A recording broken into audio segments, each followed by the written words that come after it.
Good morning. Happy Sunday, everybody.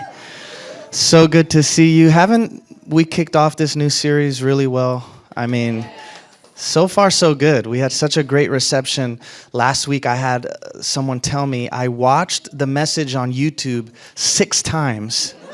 I'm like, that is a record. I have never heard that before in all my years doing this, which is amazing. So thank you guys for being here, for sharing these messages with your family and friends. And I really hope that not only you are able to expand your worldview as a result of diving more deeply into the heart of Jesus' message, but also I'm hoping that you all can kind of gain an understanding of the theological framework that underpins everything that we do here at Heartway.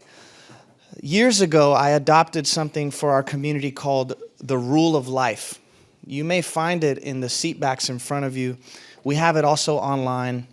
And many years ago, in a lot of the monastic orders that were created in Catholicism and Christianity, the monks who lived together adopted what they called a rule of life, which simply means a framework for living. These were principles by which they were committing as a community to live by.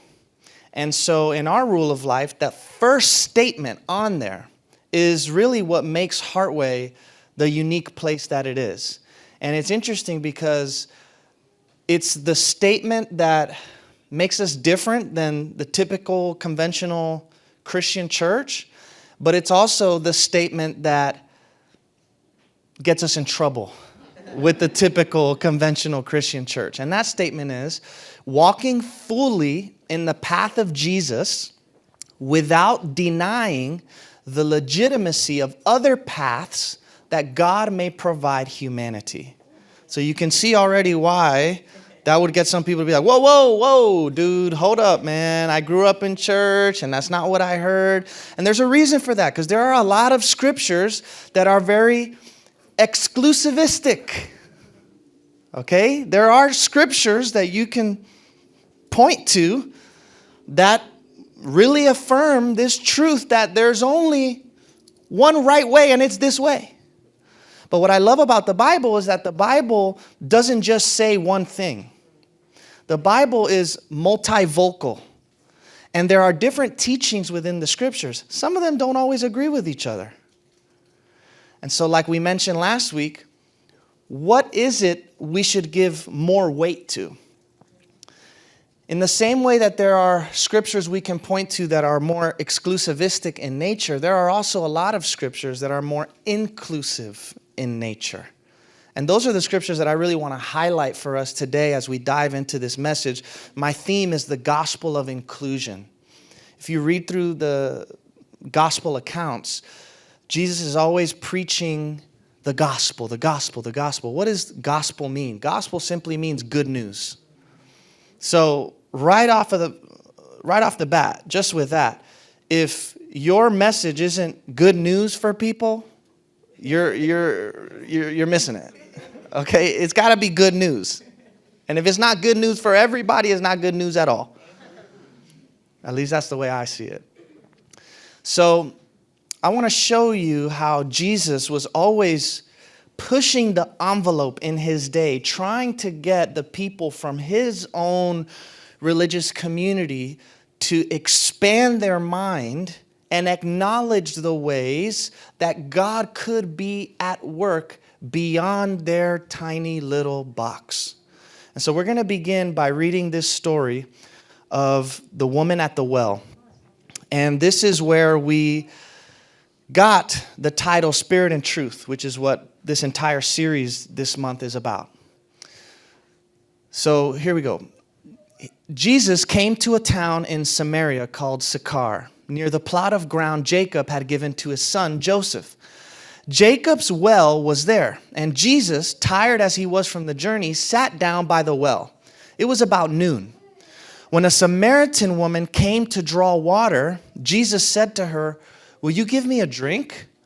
His disciples at that time had gone into the town to buy some food. And the Samaritan woman said to him, "You are a Jew, and I am a Samaritan woman. how can you ask me for a drink?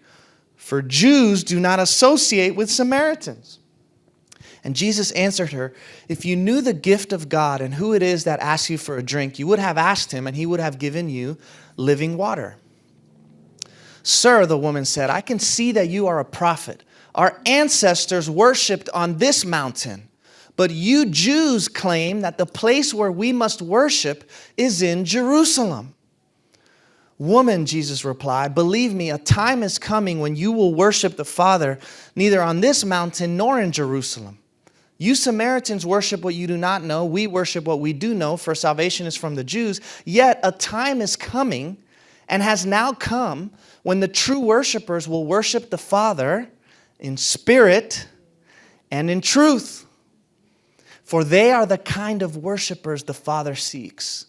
God is spirit, and his worshipers must worship in spirit and in truth."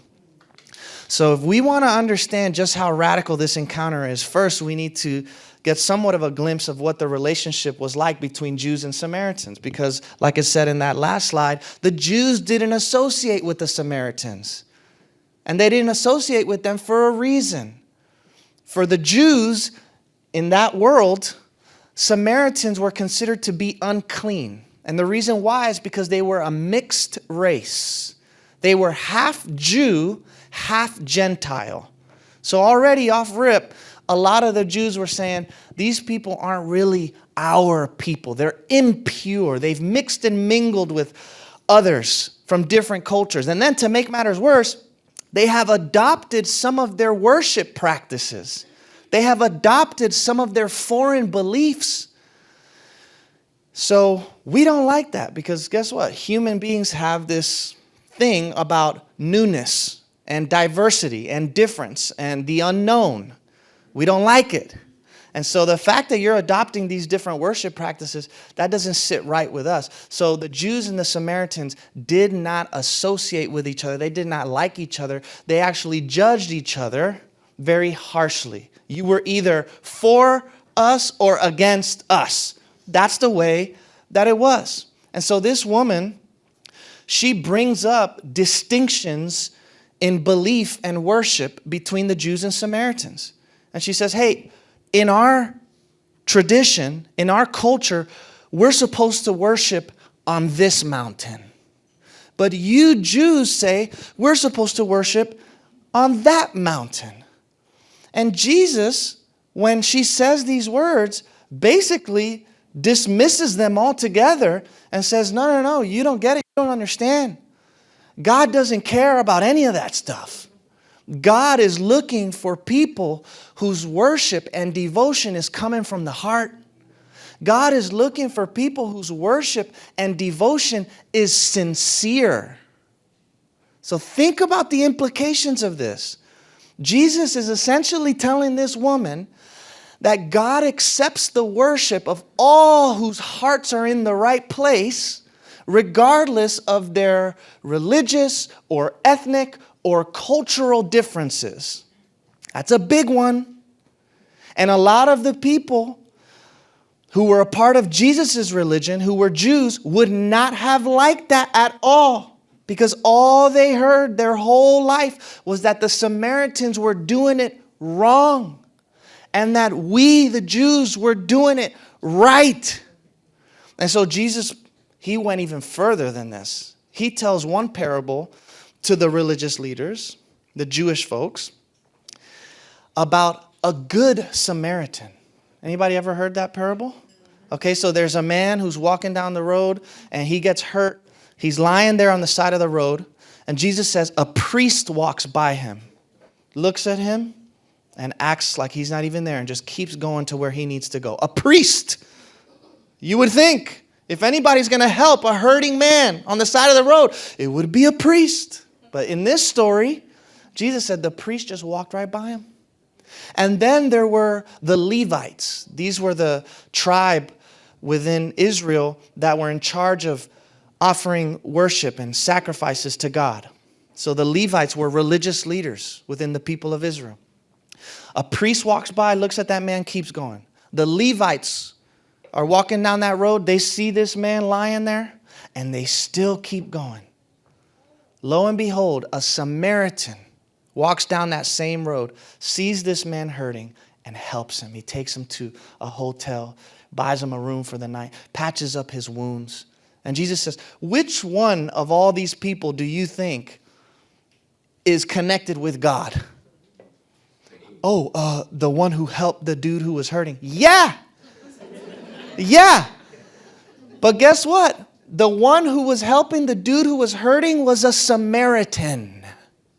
Okay, so when Jesus is teaching this lesson to the Jewish people, this would have been so offensive to them. What do you mean a good Samaritan? There are no good Samaritans. All those people, you know how we love to paint with a broad brush. All those people, they're bad. And here Jesus makes the Samaritan the hero of the story. That's the one who truly knows God. By the way, they believe differently. They think differently. Culturally, very diverse. Not like us in any way. That's the one God's connected with. So it's almost as if Jesus is trying to get them to see that God cannot be confined to one particular group. God cannot be reduced to one particular culture or religion. There's another story about a Roman centurion. Remember, the Romans are the ones who ended up crucifying Jesus. So there's a military man, a Roman military man who hears about this rabbi who's going around teaching people the good news of God's kingdom, healing people left and right. And he goes up to him and says, hey, my servant is dying. And I know you could do something about it. And Jesus says, would you like me to come and pray for him? And the man says, oh, no, I'm not worthy for you to even step foot inside my home. But I'm a man of authority, and I know what it's like. When you have authority, all you have to do is speak the word, and it'll happen. And Jesus looked at him, and then he looked at the people that were with him and said, I have never seen faith like this in all of Israel. Again, I mean, he is really pushing their buttons here. You understand why I'm saying he was a radical rabbi who was pushing the envelope of his own religious background and culture and affiliation. He's telling the people of Israel, he's telling the Jewish people, hey, you see this foreigner who doesn't worship like us, look like us, talk like us, believe like us? I haven't even seen faith like that amongst our people. And we are the ones who have been entrusted with the scriptures. Uh-oh. It's a lot going on here. This gets even crazier when you think about the fact that the Jewish people considered themselves to be God's chosen people. Like God entrusted us with the truth. Right? God has entrusted us with salvation. God has entrusted us with the scriptures. God has chosen us. And Jesus didn't diminish their sense of chosenness, but he was trying to get them to see that it's bigger than just them. God chose you to tell everybody else that they've been chosen too. That was essentially what Jesus was trying to tell the people of Israel. God chose you to tell everybody else that they've been chosen too. So there was this debate that was going on in the early church because of these matters, right? Jesus was so open to God being at work in the life of outsiders. And so a lot of the Jewish people were very confused because we have the law, we have the scripture, we have the Bible. And the Bible says very clearly, right, that if you want to be in covenant with God, you've got to take these steps. So a lot of the Jews in the early church who were engaging with the teachings of Jesus were essentially asking themselves this big question: do non-Jews have to first become Jews in order to have a relationship and connection with God? It's a valid question, right? Because that's all we know. That's what we were told. But here we are, here Jesus was acknowledging the Holy Spirit at work in the lives of those that are non-Jews. So if we want to invite these non-Jews into community with us, do they first need to become Jews? So the Apostle Paul addressed this head on. I want you to read this scripture from the book of Romans. He says, "Is God the God of the Jews only? If he created all things, then doesn't that make him the God of all people? Jews and non-Jews, insiders and outsiders alike? Yes, he's also the God of all the outsiders. So since God is one, there is one way for Jews and outsiders to be right with him. That is the way of faith." Very interesting. So when I read this, you know what I think about? I think about all of the ways that Christians have fallen into the same trap that Jesus was trying to tell the Jewish people to avoid.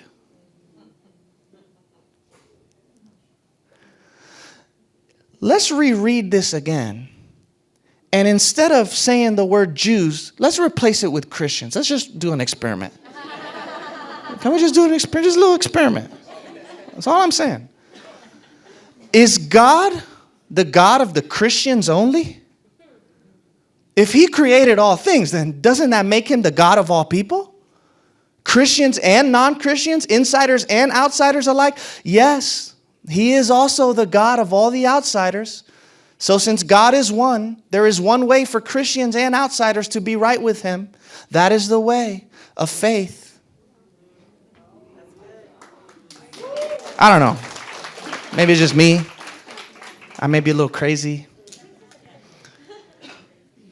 But I don't want to fall into the same trap that Jesus and Paul were trying to get their own people to avoid. What do we lose by expanding our horizons like this? Absolutely nothing. You can walk fully in the path of Jesus without denying the legitimacy of other paths that God may provide humanity, because God is big.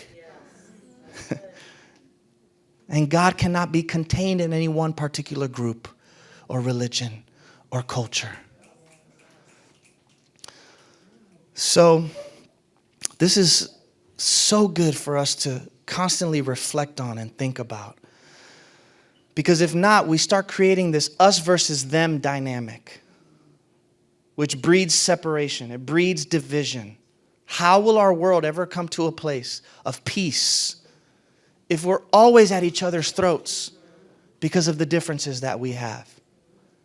And so, like I constantly say, if you think this world is going to change and be transformed and become a better place because at one point or another, everyone is going to wake up and agree with you, you got it twisted.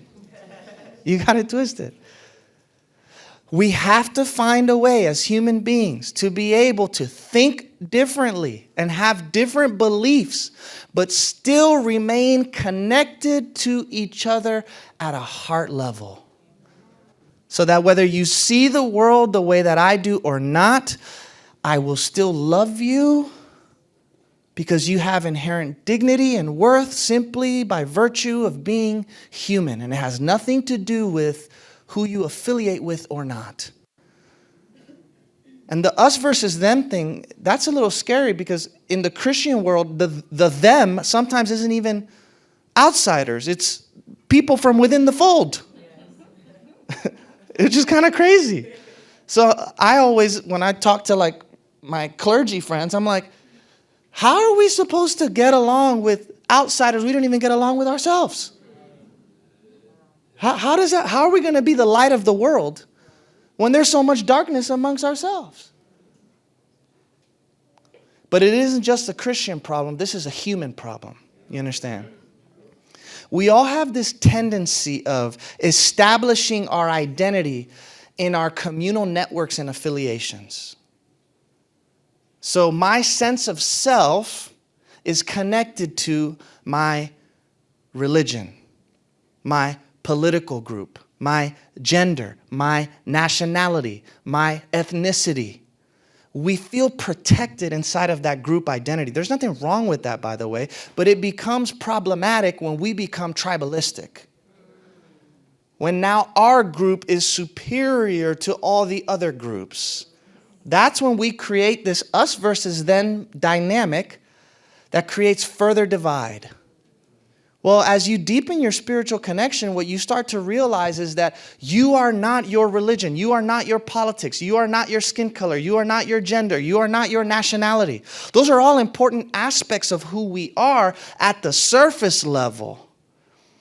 But who you are at the core is a child of God, and that is an identity that you share with every other human being. That's something that we all have in common with one another. So when you walk in this Christ consciousness, as it's been referred to in the past, there is no more us versus them. It's just us. Everyone belongs. Everyone is included. Everyone has a seat in the table. And if you really follow in the way of Jesus, that includes even your enemies. That includes even the people who betrayed you. That includes even the people who are really different than you are. Everybody. We are supposed to be the kind of people that break down barriers, not create them. And Jesus was such a good example of what it looks like to live a life of breaking down barriers. Because Jesus ate with people on both sides, by the way. And yes, he did do a lot of criticizing of the religious leaders, but he also befriended them when he was given the opportunity.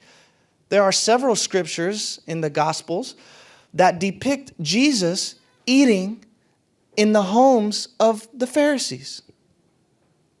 So think about that. It's not just like Jesus was totally against the Pharisees and the religious leaders. No. When they would have him, he would go over. He would eat with them. He would dine with them. He would connect with them. He would get to know them at a relational level. Wait, what are you saying? It's possible for us to be in relationship with somebody who sees the world totally different than we do? Well, how will you expect to influence anybody if you don't actually have a relationship with them? That's why being a keyboard warrior for social causes oftentimes doesn't work. Because all we're doing is just hiding behind our screens, yelling at people, telling them that they're wrong and you're an idiot and this and that or the other. Who's going to listen to you and change? Has anybody changed their mind because somebody called you an idiot on Facebook or Instagram or Twitter? Okay. Right? So, but you know what does make a difference? Having a relationship with somebody who sees the world very differently than you do.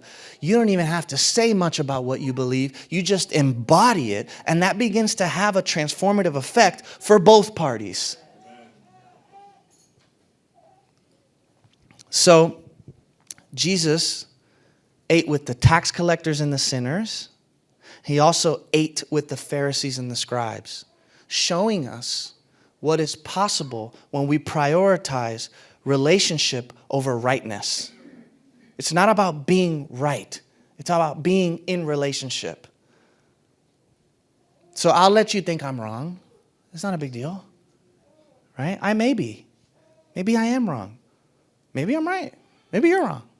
I don't know. But I'm going to give you the time of day. I'll listen to you. And because I listen to you, I'm sure you'll listen to me. How is it said? Seek to understand before you seek to be understood. These are basic principles of love that can help us so much in life. One last example I want to show you of just Jesus being the radical rabbi who expands people's understanding and worldview. Actually, before I get into that, one more thing I want to say. This gospel, this good news that Jesus preached, you realize the gospel was not offensive because of who it excluded. The gospel was offensive because of who it included. Jesus' message wasn't a stumbling block to other people because of who it kicked out. It was a stumbling block because of who it let in. Jesus was not offensive because he was narrow-minded, because he was dogmatic, because he was stuck on his ways. That may be the reason why some Christians are offensive, But it's not why Jesus was offensive. Jesus was offensive because of his radical love for the outsider. You understand? That is what made the message of Jesus scary to people who said, no, we have to protect our sense of rightness. Our sense of identity is actually connected to being right and having the truth. So, another example of this in the Gospels is Jesus and his interactions with lepers. Anybody ever heard the term leper? Who here watches The Chosen? You guys are good Christians if you do that. Wow, you're so devoted. It is good. It is good. Gabby's been trying to get me to watch it for a long time. I'm like, So, okay, the lepers. That was another word. You did not want that label on you, okay, if you lived in this day and age. Leprosy was a disease, right? People who had leprosy were considered to be unclean. If you were unclean, you could not offer worship to God in the temple. You had to live outside of the city gates. You were actually considered to be an untouchable. So you don't have human touch anymore. You can't live with everybody else. You got to live outside of the city gates. And you can't even worship because they won't allow you in there. To make matters worse, people had this idea that if you had leprosy, you were actually cursed by God. So you probably have this because you committed some sort of sin and God is now punishing you. It's crazy that there's actually still people who believe that these days.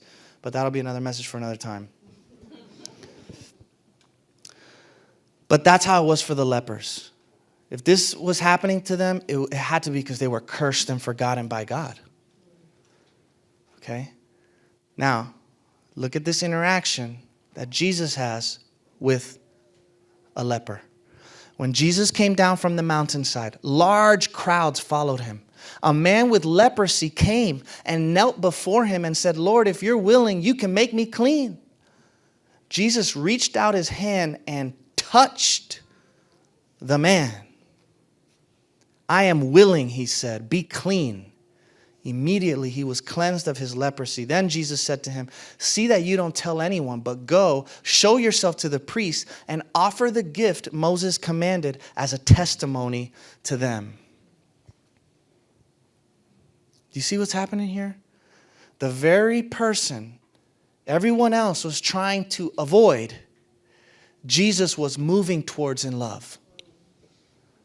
The very person everyone else considered to be untouchable, Jesus touched. The very person that everybody else was judging and excluding, Jesus was accepting and affirming. So you're starting to understand the way this love of God thing works? The love of God moves us beyond all of the binaries, all of the dualisms, all of the categories of in and out, clean and unclean, good and bad. No. Everybody's in. Everybody belongs. Everyone is included. This is powerful, powerful, powerful stuff. And the fact that Jesus would be moved to touch this man. And then he tells him, hey, go back to the temple and offer your gift to God. Well, Jesus didn't have the right to do that. Only the priest had the right to tell somebody, hey, you're no longer unclean, now you're clean. But Jesus took it upon himself to do that. It's like he's taunting the religious authority. And he's saying, we don't abide by that. We don't need your rules. That's not the way this is going to work. So all of this is to say, each and every one of us have our own categories of in and out, good and bad, right and wrong. We grew up in families, in cultures that have very strong prejudices and biases. So we talk about the Jews not liking the Samaritans because they're a mixed race as some sort of an ancient thing thousands of years ago that happened with human beings. But if some of y'all bring someone home of a different color, you're going to have a sit down with the tribe elders. They're going to say, what is going on here, young man, young woman? Look at how many wonderful options you have here. Why do you have to go there? We have people here who have experienced that. All right, we don't like to use the word racist, but hey, maybe you're not racist. I mean, you don't like that term because you don't have hate in your heart, whatever, but there are strong prejudices. There's a lot of ignorance. Right? Just because somebody looks different than me, their skin color is different than me, just because their sexual orientation is different than mine. People are people. You think you're going to control people? No. Let people be people. You be you and mind your business. And then you'll be happy. You'll be at peace. Yeah, but all those people over there, who cares? Why is it bothering you? It's just mind your business. Keep to yourself. Love everybody. That's it. You don't have to get harder than that. You want to be a spiritual person? That's it. Just love everybody. Love your neighbor as yourself. See Christ in them. What a good exercise to implement. To see Christ in the other. So, who are you befriending? What are the bridges that you are building across divides? How often are you moving outside of your particular circle and group and tribe to get to know somebody who is different than you? And not just to have an agenda to convert them or change them or convince them of anything. Just to love. You will be surprised the things that God can begin to do in your heart. Right? When you stop painting with this broad brush, when you let individuals be individuals. And honestly, until we begin doing this kind of peacemaking, bridge building work, I don't think we can actually say we're really following Jesus. And I'll tell you what, any time that you build a fence between yourself and other people, you can be 100% sure that God is on the other side of that fence too. There are no outsiders. I'll end with this quote. There's an Indian teacher by the name of Ramana Maharshi. One day, a student went up to him and asked, how should we treat others? And he said, there are no others. May it be so. Let's pray. God, we thank you that you are the God of inclusion. Thank you for expanding our minds to be able to acknowledge the way that you are at work outside of our particular group and tribe. Help us to not be threatened by difference and diversity, but to embrace all of the ways in which you are present in people's lives, even though they look different and talk different and act different. May we no longer be afraid of difference, but may we move towards it in love and allow you to change us and transform us as we build bridges with people that are not like us. God, forgive us for putting you in a box. And help us to just be connected to our hearts, because that's what matters most. And when we see other people worshiping and having a devotion to you that is sincere and genuine, a worship that is in spirit and in truth, may we celebrate the fact that you are there with them too. And even if we don't know how to cognitively understand the way it all works out, may we celebrate the work of the Spirit wherever we see the fruit of the Spirit. Amen. Amen. All right. We did it. Week 2. Hey, before we go, couple things. Easter Sunday is coming up. 10 a.m. and 11:45. I'm going to ask some of y'all who are regulars to come to the 10 a.m., bring some friends to leave room for a lot of the new people who are going to come at 11:45. Okay? So start making plans. Thank you. Love you. Have a great rest of the week.